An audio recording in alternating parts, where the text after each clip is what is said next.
오늘은 정말 중요한 특수지구에 대해서 설명해 볼 건데요. 어느 정도로 중요하냐? 특수지구 시스템 기반으로 문명 6가 설계됐다 해도 과언이 아닐 정도로 그냥 문명 6 그 자체가 그냥 특수지구입니다. 게임 좀 하신다는 이제 좀 최소 중수 이상 분들께 여쭤봐도 문명 6에서 꼭 알아야 될 한 가지 뭐냐라고 물어보면 100이면 100 특수지구라고 말할 거예요. 만약 다른 걸 얘기한다? 그러면 이제 그분은 아마 특수지구는 이미 너무 기본이라서 깔고 얘기하는 거라 생각하시면 될 정도로 특수지구가 정말 중요합니다. 제가 웬만해선 확실하게 얘기 안 하는데 특수지구 시스템을 모르면 중수 이상으로 가기가 정말 힘들어요. 반대로 이제 특수지구 시스템만 이해하시면 중급자 이상으로 바로 실력 상승이 이루어질 수 있다라고 생각하시면 될 것 같아요. 왜냐면 이제 컴퓨터 같은 경우는 특수지구 활용을 진짜 제대로 못 하거든요. 그래가지고 여러분들이 특수지구만 기본적인 활용만 하셔도 중급자 이상으로 그냥 훅 뛸 수 있습니다. 아마 왕자 난이도 정도까지는 충분히 할 수 있지 않을까. 그래서 사실 이제 문명 6가 나오고 나서 보통 문명 5 유저들이 문명 6에 적응하는 걸 되게 힘들어했었어요. 왜냐면 문명 5 시절의 전략이나 원칙이 하나도 안 통했거든요. 문명 5 때는 그냥 도시 많이 짓고 행복도 관리하고 그냥 이게 다였어요. 그래서 다른 걸 하나도 안 써도 신경 안 써도 됐거든요. 근데 문명 6는 도시만 이렇게 막 늘린다고 해서 되는 게 아니에요. 뭐 문명 5 때는 뭐 4시티 운영이라는 전법을 통해서 내정 강화로 플레이하는 전략도 있었는데 문명 6는 적은 도시로 승리하는 건 정말 힘들어졌어요. 이게 다 이유가 특수지구 때문에 발생한 문제들이에요. 그리고 이제 국가를 어떻게 운영해야 되는지에 대한 전략적인 여부도 전부 다 이제 특수지구로부터 설계를 시작해야 돼요. 그 덕분에 문명 6의 전략 다양성이 생기게 된 거예요. 그래서 이런 시스템을 모르면 문명 6가 재미 없어질 수밖에 없고, 반대로 이제 특수지구를 모르고 게임 해버리면 그냥 진입장벽이 그냥 엄청나게 높아져 버리는 게임이 돼버린 거죠. 자, 그래서 초보자분들이 가장 절망하고 이해하기 어려워하는 대망의 특수지구 설명을 한번 해보도록 하겠습니다.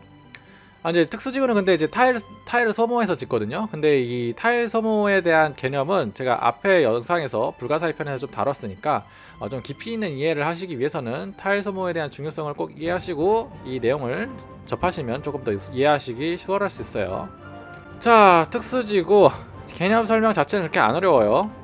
특수지구도 불가사의 타일처럼 이렇게 타일 하나를 소모해가지고 그 위에 짓는 이제 도심부지구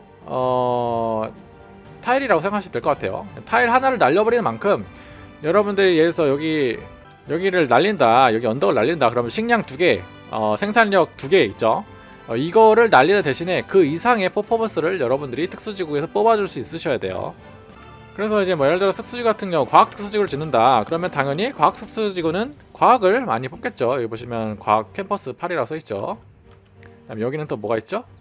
캠퍼스 과학 10을 산출하고 있고요. 여기는 또 뭐가 있죠? 산업구역인데 여기는 식력 생산력을 산출하고 있어요. 또 금 같은 경우는 이렇게 금을 플러스 6을 해서 뽑아내고 있죠. 여기 6이 아니구나. 예, 여기 보시면 플러스 3이 있어요. 요거는 지금 태그 제가 설계해 놓은 대로 완벽하게 만든다 그러면 플러스 6이 된다는 얘기예요. 여기 항만을 지어야지 플러스 6이 인접 보너스가 돼서 플러스 6이 될 거예요. 그리고 이제 산출량에 집중하는 것뿐만 아니라 이제 위인을 뽑을 수 있도록 위인 점수를 같이 주게 되는데, 위인 탭은 여기 있죠. 여기 좌측 상단에 보시면 위인 탭 눌러 보시면 여기서 이제 위인들 목록을 볼 수 있는데, 여러분들이 갖고 싶은 위인이 있다 그러면 그 해당 관련된 특수지구를 지으셔야 여기 밑에 있는 영입 진척도가 조금씩 올라가는 구조예요. 뭐 그래서 과학자를 더 빨리 뽑고 싶다, 이 게이지를 남들보다 더 빠르게 올리고 싶다 그러면 과학 특수지구를 많이 지으셔야겠죠. 뭐 기술자 같은 경우는 이제 산업특수지구를 지으셔야 되고, 제독 같은 경우는 항만, 뭐 장군은 주둔지, 그다음에 작가, 예술가, 음악가는 독특하게도 문화특수지구를 한꺼번에 묶여 있어요. 얘는 이제 상업특수지구고, 여기는 이제 신앙, 그 선지자 뽑는 데인데 선지자는 개수가 제한이 돼 있기 때문에 창시할 수 있는 종교가 이 제한이 돼 있죠. 그래서 만약에 여러분들이 선지자를 영입하고 싶다 그러면은 초반부터 재빠르게 신앙 특수지구를 빠르게 가셔서 위인에 있는 이 선지자를 빨리 얻으셔야 돼요. 안 그러면 종교 창시를 할 수 없습니다. 그리고 특수지구를 한번 지어버리고 시고 나면요, 얘를 철거할 수가 없어요. 예를 들어서 제가 지금 여기다 운하를 설치를 했는데, 운하를 이걸 지우고 싶어도 이제 얘는 더 이상 건드릴 수가 없습니다. 다른 특수지구 송수로도 마찬가지고요. 뭐 여기 특수지구에 있는 탭들, 여기 있는 탭들은 전부 다 철거가 불가능해요. 뭐 물론 이걸 철거할 수 있는 모드도 있긴 한데 저는 잘 안 써요. 왜냐면 철거하는 것 자체 비용이 들고 그다음에 손해라고 느껴지더라고요, 저는. 그리고 불가사의 편에서 말씀드렸던 것처럼 이 불가사의처럼 이제 교환이 안 됩니다, 특수지구도. 뭐 이런 식으로 사실 얘가 세 타일 안에 있는데 사실 교체가 돼야 되거든요. 이런 식으로. 근데 얘는 여기 이 네이메헌 도시에 소속이 되어 있는 문학 특수지구죠. 근데 얘는 여기 있는 산타일은 교체가 되지만 여기 있는 헤이그에서 옆에 문학 특수지구는 교체가 안 되죠. 그렇기 때문에 특수지구를 지을 때는 이 위치를 굉장히 신중하게 지으셔야 돼요. 그리고 또 특이한 점이라면 이 특수지구가 인구수에 비례해서 개수를 정해 지을 수 있습니다. 인구수가 이제 1, 4, 7, 10, 13, 16, 19, 22 이렇게 쭉 인구수가 3씩 증가할 때마다 서로 다른 유형의 특수지구를 추가로 더 지을 수 있는 구조예요. 예를 들어보면 지금 인구수 7인 상태에서 얘는 그러면 특수지구가 3개가 있어요. 보시면 캠퍼스, 그다음에 상업중심지, 산업구역이 있어요. 이제 성수로랑 주택가는 이제 좀 예외적이고 인구수에 영향을 받지 않는 특수지구이기 때문에 그렇고요. 뭐 운하, 댐 이런 것들은 다 인구수에 영향을 받지 않는 특수지구예요. 근데 그 나머지적인 것들은 전부 다 인구수에 영향을 받아요. 그래서 지금 인구수 7이기 때문에 제가 그 다음 특수지구를 더 하나 늘리고 싶다 그러면 인구수가 10이 되어야 추가로 새로운 특수지구를 지을 수 있고요. 그 다음에 암스테르담, 얘는 이제 수도죠. 수도인데 만약에 추가 또 새로운 특수지구를 짓고 싶다 그러면 얘는 지금 11이기 때문에 최소 인구수 13은 되어야 또 하나의 추가 특수지구를 늘릴 수 있습니다. 그래서 인구수를 늘리는데 보통 한계가 있기 때문에 제한된 이 횟수에 맞춰서 해당 도시는 어느 특수지구에 집중할 수 있도록 하는지 여러분들이 전략을 짜서 선택을 하는 게 진짜 중요합니다.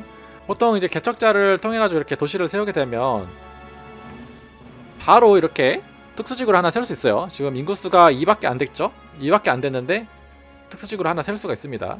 물론 이거를 이제 나는 안 열려있는데요 하시는 분들은 이제 뭐 여기 연구라던가 테크가 열려있어야 당연히 지을 수 있어요. 이거 가끔 모르시는 분들 계시더라고요.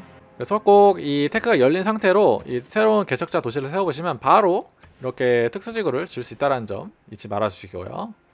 그래서 이제 보통 특수지구를 짓는 가장 첫 번째 이유는요, 해당 도시가 그 다음 성장할 때까지 집중해서 산출하려고 하는 생산 유형, 뭘로 할 것이냐, 전략적인 선택을 특수지구로부터 정하고 게임을 시작하는 거예요.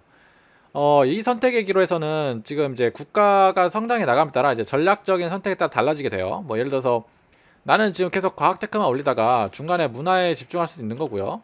또 아니면 이제 뭐 내가 막 밀릴 것 같아. 옆에 도시가 너무 탐나. 그러면 이제 군사 도시로 이제 바꿔가지고 주둔지 지어가지고 쳐들어갈 수도 있는 거고요. 뭐 아니면 이제 게임 하다 보니까 이제 막 문화 승리 안 되겠어, 막 과학 승리로 가야겠어, 이렇게 해서 이제 과학 승리를 위해 가지고 로켓을 준비를 할 수 있는 거고, 게임을 진행하시다 보면 이제 상황에 따라 방향이 전부 다 달라지기 때문에 이제 게임을 하시면서 집중 전략을 어디다 포커스를 맞추느냐에 따라 여러분들이 지어야 되는 특수지구가 달라지는 게 이제 문명6 전략의 핵심입니다. 뭐 좀 더 예를 들어볼게요. 뭐 예를 들어서 아까 제가 말씀드렸던 것처럼 나는 게임을 시작하기 전에 이미 난 종교의 그 보너스를 가져가고 싶어. 그러면 어떻게 해야 되겠어요? 무조건 처음 노려야 될 부분은 성지 특수지구겠죠. 당연히 이 점성수를 먼저 연구를 한 다음에 성지 특수지구를 짓고, 성지 특수지구에서 나오는 이 영업 진척도를 이용해서 빨리 선지자를 모은 다음에 종교 창시를 하고, 그 다음에 이제 전략을 짜 나가는 계획을 세야 되겠죠. 근데 예를 들어서 난 그렇게 성지 특수지구를 짓고 게임을 시작을 하려고 했는데 주변에 막 야만인 막 많고 막 옆에 있는 막 이런 아즈텍이 막 옆에서 기습전쟁 선포하고 막 이래가지고 열받아가지고 주둔지를 지어버렸어요. 주둔지를 지어가지고 방어를 했어. 그러면 어떻게 돼요? 주둔지를 하나 지어버리면 인구수가 다음 4가 되기 전까지는 계속 이제 고전할 거 아니에요. 그러면은 한참 동안 이제 선지자를 뽑을 수 없을 거예요. 이제 그렇게 방해를 받고 나면 주둔지를 지었기 때문에 인구수가 4 되기 전까지는 성지를 지을 수가 없죠. 근데 보통 인구수가 4가 딱 되고 나면 어때요? 이렇게 딱 비어 있어요. 이미 많은 이제 컴퓨터들이 종교 창시를 해버리기 때문에 내가 주둔지를 먼저 지어서 방어는 했지만 그 다음 이제 성지 종교 창시를 하기 어려워졌단 말이에요. 그러면 이제 어떻게 될까요? 선지자 다 뺏기고 목표도 날아가고 전략도 전부 다 날아갔죠. 근데 인구수 4가 됐을 때 신앙 특수지구를 지을 필요가 있을까요? 없죠. 그래서 인구수 충족이 되는 시점에 특수지구를 짓는 타이밍이 전략적인 변곡점이 되는 시점이라고 이해하시면 돼요. 그래서 이렇게 만약에 선지자를 뺏겼다. 그러면은 이제 보통은 리스타트가 제일 좋겠죠. 근데 이제 굳이 그 게임을 한번 살려보겠다 그러면 이제 과학 특수지구를 지어서 앞선 군사 과학 기술력과 주둔지를 활용해서 이제 정복 형식으로 게임을 운영해도 되는 거고, 반대로 과학 승리를 통해서 좀 더 밀고 나가는 방식이 될 수도 있는 거고, 예, 그 다음 전략적인 선택이 계속 바뀌는 거예요. 또 막 한 중반쯤 되니까 이제 과학 특수지구를 많이 지어가지고 과학은 많이 올랐어요. 근데 이제 정책 카드가 열리지 않았겠죠? 그러면 이제 정책 카드가 많이 부족할 거예요. 문화가 많이 부족하니까. 그러면 이제 문화가 부족하니까 문화 특수지구를 좀 지으면서 부족한 문화를 채울 수 있겠죠. 아니면 또 뭐 중반쯤에 이제 갖고 싶은 이런 불가사의가 있어요. 뭐 예를 들어서 이런 페트라를 갖고 싶다고 해봅시다. 그러면 이 페트라를 짓기 위해서는 미리 산업 특수지구를 지으신 다음에 이 불가사의를 지을 수 있는 환경을 미리 확보해 주는 게 중요합니다. 그래서 이런 식으로 전략을 계속 그때그때 세우고 상황에 따라 변경하시면서 여러분들이 집중하는 포인트에 계속 집중하시면서 게임을 즐길 수 있도록 만들어주는 시스템이 특수지구 시스템이에요. 자, 그리고 두 번째 특수지구를 짓는 이유는요, 위인 때문이에요. 위인도 정말 중요한 시스템인데 얘를 다 설명하려면 앞에서 언급드린 것처럼 따로 기회가 됐을 때 설명하는 게 제일 좋다고 생각 들어요. 안 그러면 너무 길어질 것 같아서. 일단은 특수지구가 위인을 모으는데 영향을 미친다, 뭐 이 정도로만 짚고 넘어가시면 될 것 같아요.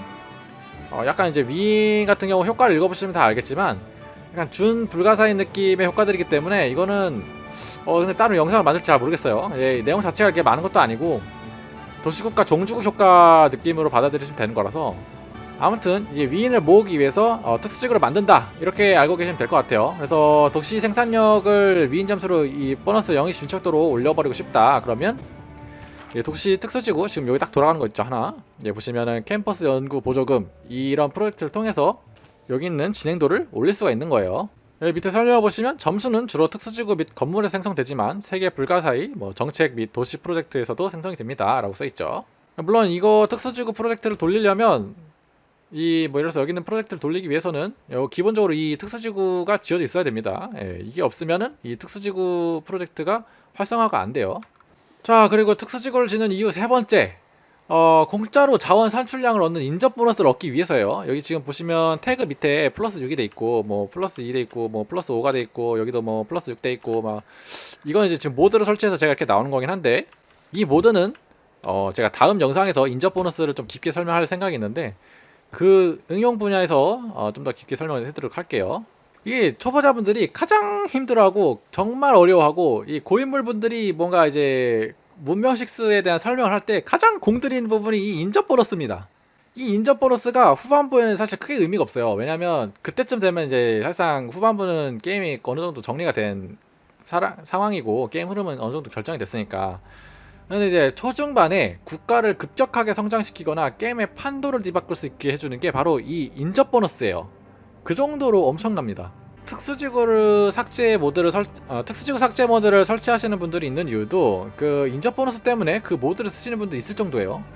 그렇기 때문에 이 문명 6가 괜히 심시티 게임이라 불리는 게 아닙니다. 추가로 정책 효과도 제일 보너스를 많이 받는 부분들이 인접 보너스에 관련된 것들이 많아요. 여기 보시면 5개년 계획 같은 경우도 보시면 특수지구 인접 보너스라고 되어 있죠. 그 다음에 성지 인접 보너스, 극장과 특수지구 인접 보너스, 지금 여기 다 보시면 다 인접 보너스에 대한 영향력이 많아요. 이게 내정에 진짜 굉장히 큰 영향을 미치거든요. 보시면 인접 보너스 지금 생산력만 해도 지금 플러스 42가 붙어 있어요. 엄청난 생산력을 뿜뿜하고 있다는 얘기죠. 그래서 이게 그냥 어떤 한 부분의 컨텐츠를 넘기기에는 이 인접 보너스에 대한 설명을 그냥 넘기기엔 너무 내용이 깊어요. 그래서 이 내용은 제가 다음 영상에서 조금 더 응용한 설명 버전은 다음 영상에 설명을 드리도록 하고, 지금은 간단하게 인접 보너스가 무엇인지 대해서만 설명을 좀 드리도록 할게요. 기본적으로 특수지구는 주변 환경에 따라서 추가적인 산출 자원량을 주게 되는데, 이 조건이 개빡치는 게 이제 다 달라요. 일정하지가 않습니다. 보시면은 마우스 올려보면 이렇게 나오거든요. 얘는 산 타일, 기본적으로 뭐 열대우림 타일, 그다음에 뭐 대보초 타일, 뭐 정부청사, 뭐 산호초, 파묵칼레 뭐 이런데 지금 다 설명이 나와있죠. 그 다음에 뭐 성지 보너스, 얘도 산 타일, 얘는 근데 또 숲 타일이에요. 아까 얘 캠퍼스 같은 경우는 정글 타일이었는데 성지는 숲 타일이죠. 그리고 특수지구 2개 타일에 또 플러스 1 주고요. 그 다음 또 항만 볼까요? 항만은 또 해완자원에서 하나씩 주고요. 그 다음에 특수지구 타일 얘도 2개당 하나 플러스로 주죠. 그 다음에 또 주는 게 극장가. 보통 극장가는 불가사의 타일에서 이제 플러스 2를 주고요. 특수지구 타일 2개당 플러스 하나 1을 주죠. 그 다음에 유흥단지랑 워터파크에서도 또 문화 2를 플러스로 줍니다.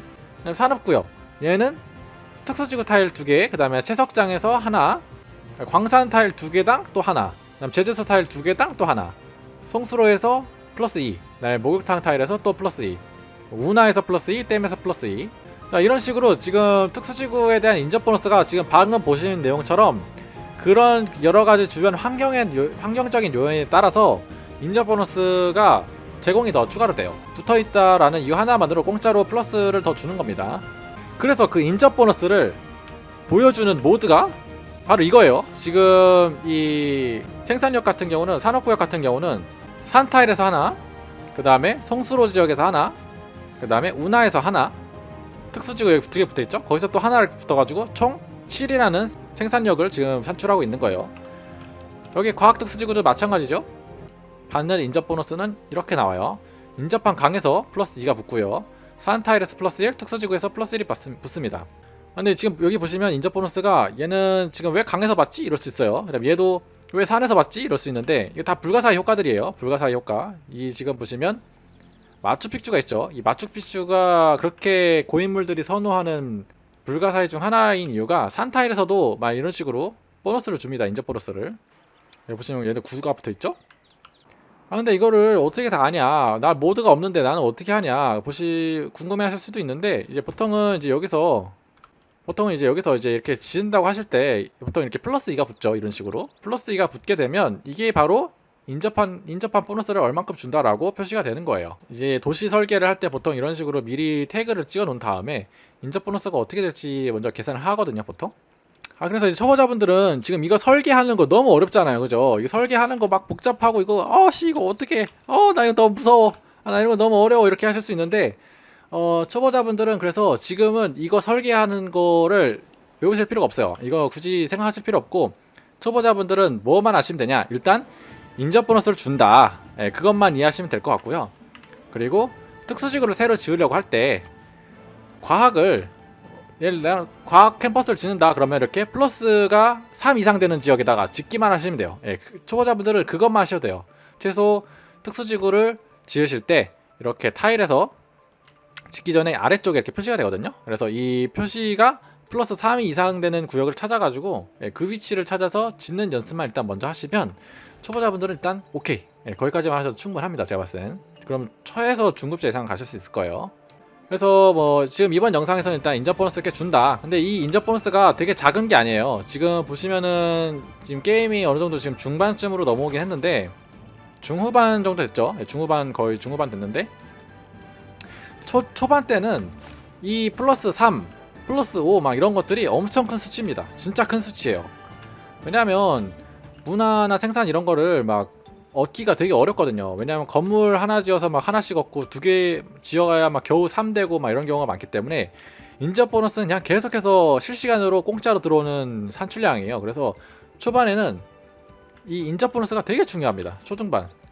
초중반까지 계속 중요해요. 그래서 이거를 통한 내정이 가장 핵심이고요. 인접 보너스가 어떻게 보면은 특수지구의 가장 중요 요점 중에 하나기도 해요. 근데 이 인접 보너스를 더 깊게 이렇게 도시 설계해가지고 막 9인접 보너스 막 만들고 싶죠. 막 9인접 보너스, 여기도 9인접 보너스고, 막 문화 막 플러스 6, 플러스 5, 막 6 이런 거 하고 싶잖아요. 이제 이런 거는 조금 더 응용 버전으로 다음 영상에서 인접 보너스를 한번 만들어 보도록 할게요.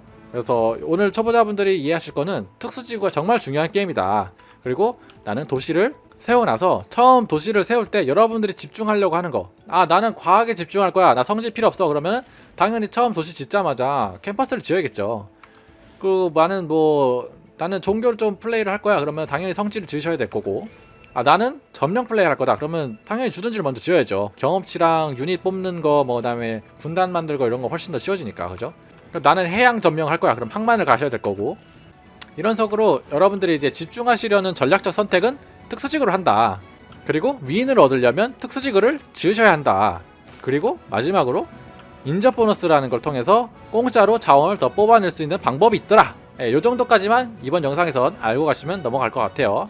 그래서 다음 영상에서는 이 인접 보너스를 어떻게 해야 더 잘 만들고 더 많은 산출량을 뽑아낼 수 있고 고인물 소리를 들을 수 있는지에 대해서 한번 살펴보도록 하겠습니다. 감사합니다. 다음에 봐요.